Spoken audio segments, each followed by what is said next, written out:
Baik, pemirsa, untuk membahas lebih jauh bagaimana dengan update dari pergerakan market, kita sudah tersambung melalui Zoom bersama dengan Mas Praska Putrantio. Beliau adalah Senior Investment Consultant dari PT Info Vesta Capital Advisory. Halo, selamat sore Mas Praska. Ya, halo selamat sore Mas Pras. Baik, terima kasih atas waktu yang disempatkan. Kita langsung saja mereview dari pergerakan indeks harga saham gabungan. Ini bagaimana? Tadi sempat menyentuh level 6.600 rekor baru juga dalam waktu dekat ini di sepanjang tahun 2021, tapi gagal bertahan. Apa yang bisa kita cermati dari pergerakan ataupun tren indeks sendiri? Ya, baik. Kalau saya amati memang pergerakan IHSG kita ya di hari ini bisa dikatakan sangat positif sekali ya. Saya rasa juga inline juga dengan pergerakan bursa regional Asia yang dimana juga hari ini relatif positif ya baik dari bursa Shanghai, Asean seperti itu dan juga meskipun agak mix dari bursa Nikkei dan bursa Hang Seng dan menariknya di sini untuk hari ini market meskipun sempat retreat ya dari level tertinggi 6.600 ya, paling tidak tetap bisa bertahan di level 6.500 sekali hingga berakhir di 6536.90 ya, all time high sepanjang 2021 dengan dana asing yang cukup besar 1,24 triliun ya per hari sehingga sekaligus menambah akumulasi dalam sepekan itu mencapai 7 triliun seperti itu. Dan secara sektor memang ditopang penguatan indeks 0,78 ini ditopang oleh saham-saham dari sektor perindustrian dan juga dari sektor kalau saya lihat di sini perindustrian dan juga kesehatan yang cukup menopang dari dan keuangan ya perindustrian, keuangan dan kesehatan menopang dari penguatan indeks di hari ini seperti itu Mas Pras. Baik, industri dan kesehatan dari sisi sektor. Dan Ya. ini sudah banyak sekali pertanyaan yang masuk ini dari line WhatsApp interaktif. Kita kan coba langsung mengulas begitu ya Mas Praska. Baik. Ini kita akan langsung saja menjawab pertanyaan dari Bapak Hadi di Denpasar. Selamat sore Pak Hadi yang menanyakan sampai dengan akhir bulan pergerakan saham dari Pura kemudian Unilever akan bergerak kemana support resistennya Pak Praska? Oke, baik. Ya, untuk saham tadi Pura ya sama dan Unilever ya seperti itu ya. Jadi kalau kita lihat di sini kan saham-saham consumer mulai bergerak ya, terutama Unilever yang mulai technical rebound ya, meskipun secara jangka pendek ini mulai coba naik, namun secara jangka pendek menengah masih mencoba dalam proses ya, belum melanjutkan penguatan cukup signifikan. Nah, untuk Unilever sendiri, saya melihat di sini saat ini Unilever masih berada di level penguatan yang belum terlalu signifikan ya untuk jangka menengah, sehingga saya perkirakan Unilever itu dengan hari ini yang menguat 6% ya, itu bisa melanjutkan lagi penguatan dengan titik resisten di level di 5.800 ya, di mana ini terdapat gap ya sebelumnya di 5.852 seperti untuk Unilever. Baik. Nah, sementara untuk saham Pura ya tadi yang seperti ditanyakan, saya melihat saham Pura di sini yang di mana Putra Raja Wali yang hari ini kalau kita lihat kan saham Pura itu mengalami penurunan lagi ya setelah sempat hampir 2 minggu terakhir turun terus nih ya. Betul. Nah, ini ada baiknya mungkin ya kita melihat ya sudah menyentuh level 50 ya. Jadi saya melihatnya untuk Pura ini untuk bisa rebound ini agak tipis karena secara volume transaksi pun juga belum terdapat bisa dikatakan untuk reversal yang signifikan ditopang dengan volume yang besar seperti itu. Oke, masih sulit untuk melihat pullback ke atas lagi untuk Pura ya. Ya, untuk Pura. Oke, untuk Unilevernya ada peluang ke 5.800 untuk akhir bulan begitu ya, Mas Praska ya? Prediksi untuk jangka pendek menengah, ini dengan perbaikan ekonomi dan juga diharapkan berdampak pada fundamental Unilever itu sendiri. Baik, itu dia untuk Bapak Hadi di Denpasar, pilihan investasi kembali kami serahkan kepada Anda. Dan kali ini kita ke Malang ini, Mas Praska. BBKP ada Pak Victor yang sudah punya di 418, kemudian Elsa di 328. Minggu depan akan kemana? Ke BBKP dulu. Baik, untuk BBKP sendiri ya kalau kita lihat di hari ini kan BBKP agak cenderung kalau untuk BBKP saya melihat BBKP hari ini terkoreksi ya, di mana terkoreksi ini kalau kayak bandingkan secara chart jangka pendek menengah dalam 1-2 bulan terakhir masih mendekati level support di level 400 sampai 410 ya, dan sekarang berada di level 414 seperti itu. Jadi dengan sebenarnya ya kita bicara sudah mulai efektifnya ya berganti nama ya seperti itu, dan kinerja sudah tampak membaik di kuartal 2 dan diharapkan sini mulai coba membaik ya sehingga akhir tahun 2021 ini. Jadi BBKP menurut saya masih bisa di hold ya. Dan menariknya terdapat divergensi ini, divergensi positif di mana harga saham masih relatif melandai bawah dan tapi secara RSI ini trennya agak naik. Jadi saya rasa bisa hold dengan target di level jangka pendek 470 seperti itu. Oke, masih bisa ada gain yang didapatkan ya meskipun 418 yang sudah dimiliki oleh Pak Victor di Malang. Oke, di hold dulu. Elsanya bagaimana?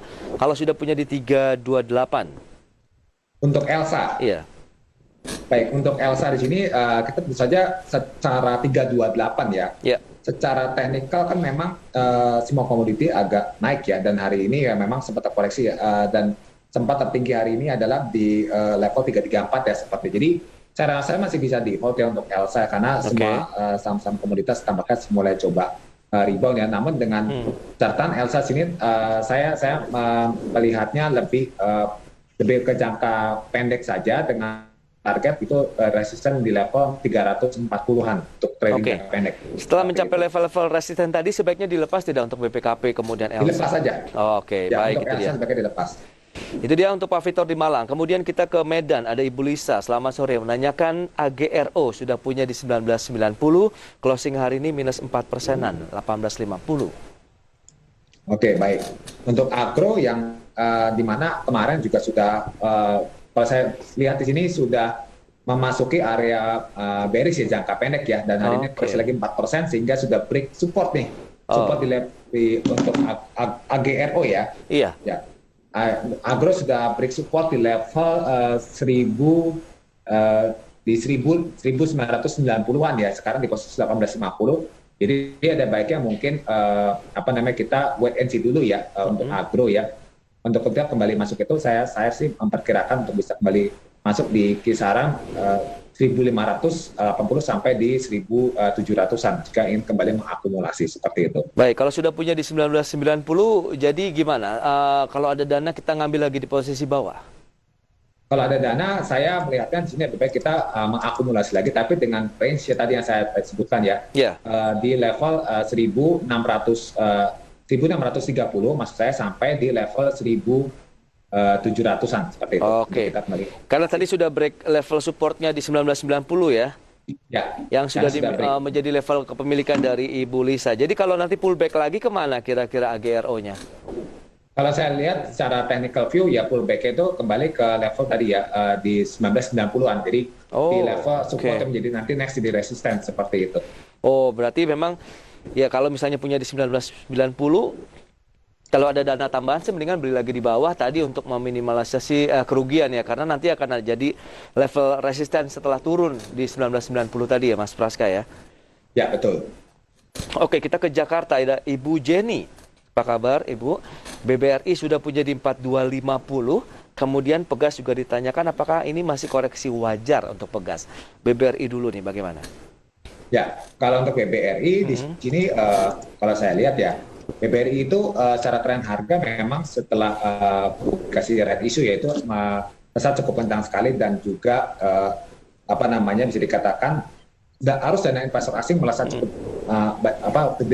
besar sekali ya, dan hari ini pun juga masih melanjutkan asing masuk 500 miliar yang sekaligus berkontribusi pada hampir separuh dari total net buy di hari ini seperti itu.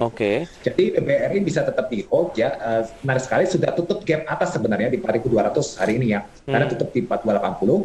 Jadi BBRI bisa di hold hingga ke resisten berada di level 4.400 untuk BBRI, baru kita mencoba untuk melakukan profit taking jangka pendek. Mungkin sebagian saja kita realisasi untuk nanti buyback lagi pada saat koreksi seperti itu. Oh, itu dia 4.400 rilis sebagian keuntungan Ibu Jenny ya untuk kepemilikan BBRI-nya. Kemudian Pegas tadi masih wajar yang ditanyakan koreksi yang terjadi Mas Praska? Baik, untuk saham Pegas sendiri di mana hari ini kalau kita lihat kan Pegas sempat mengalami koreksi ya 2% ya, mana kalau secara tren harga ini tampaknya coba comeback ya dari level terendahnya 14.5 tekan untuk di 1.500. Saya rasa masih cukup wajar ya, karena memang dalam kurang lebih sepekan terakhir sini Pegas itu mengalami penguatan cukup signifikan ya, kemarin closing di 535 dan hari ini dan dengan volume tinggi, artinya saham Pegas ini sudah break bisa dikatakan menyentuh resisten menengah panjangnya di tertinggi di 16 Februari 2021 ya, sekitar hampir lebih dari 6 bulan lalu. Jadi wajar koreksi ya, saya rasa tapi nanti begitu koreksi sampai di level 1400-an mungkin bisa kembali dicermati untuk next comeback-nya itu adalah Pegas kita proyeksikan sampai di level 1600-an seperti itu. Oke, range-nya 1.400 sampai dengan 1.600 ya. Berarti ini koreksi sehat saja karena memang dalam sepekan dan mungkin 1 bulan kita lihat trennya naik terus ini ya, Mas Praska, untuk Pegas.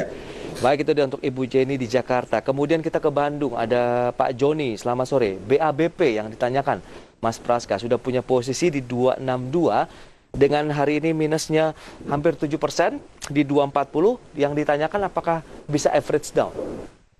Oke, BABP ya, saham Bank MNC ya, yang ke bank-bank digital. Jadi untuk BABP sendiri, kita melihatnya BABP sendiri ini ya memang masih tekanan jual cukup tinggi ya seperti itu, karena memang euforia dari bank digital ini agak sedikit berkurang ya, di tengah beralih ke sektor komoditas seperti itu. Jadi kalau untuk BABP saya menyarankan ada baiknya wait and see dulu ya, di tengah tekanan jual, dan mungkin kita masih bisa menunggu lagi dengan supportnya di level 235 ya seperti itu untuk saham BABP, dan hari ini kan masih 240. Betul, itu boleh masuk lagi nggak average down gitu, Mas?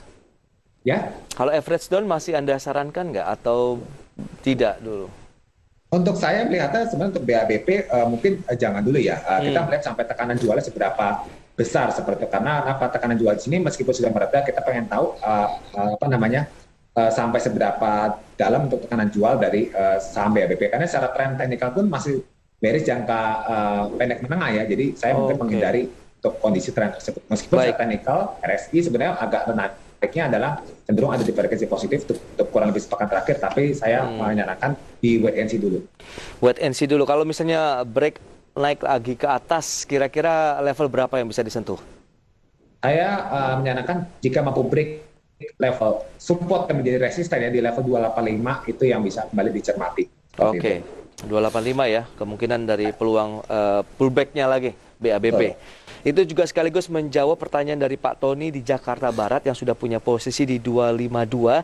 Jadi masih wait and see dulu, kondisinya masih bearish untuk jangka pendek menengahnya begitu ya Mas Praska ya. Tapi kalau sampai dengan akhir tahun, kira-kira akan kemana pergerakan dari BABP ini yang ditanyakan Pak Tony? Nah, untuk pergerakan sampai akhir tahun, kalau saya lihat memang di sini saham BABP kan jadi dikatakan menjadi salah satu bank digital yang diharapkan bisa tumbuh ya di industri yang sekarang ini bisa dikatakan lagi coba booming seperti itu. Jadi hingga akhir tahun tentu saja kita sih belum punya gambar secara fundamental, hanya saja saya melihatnya untuk BABP di sini paling tidak untuk bisa kalau break di level 285 ya pullback lagi ke atas itu paling tidak BABP akan mencoba kembali ke secara level itu di range-nya di posisi 340-an seperti itu. Oh, jadi kalau yang sudah punya di 262 ataupun 252 masih bisa di hold dulu berarti ya Mas Praska ya? Ya, masih bisa di hold dulu. Oke, itu dia. Semoga bisa menjawab pertanyaan Pak Joni di Bandung dan Pak Tony di Jakarta Barat. Masih ada beberapa pertanyaan lainnya, tapi mohon bersabar, kita akan ulas nanti di segmen berikutnya. Mas Praska, kita akan jeda dulu sebentar dan pemirsa kami akan segera kembali.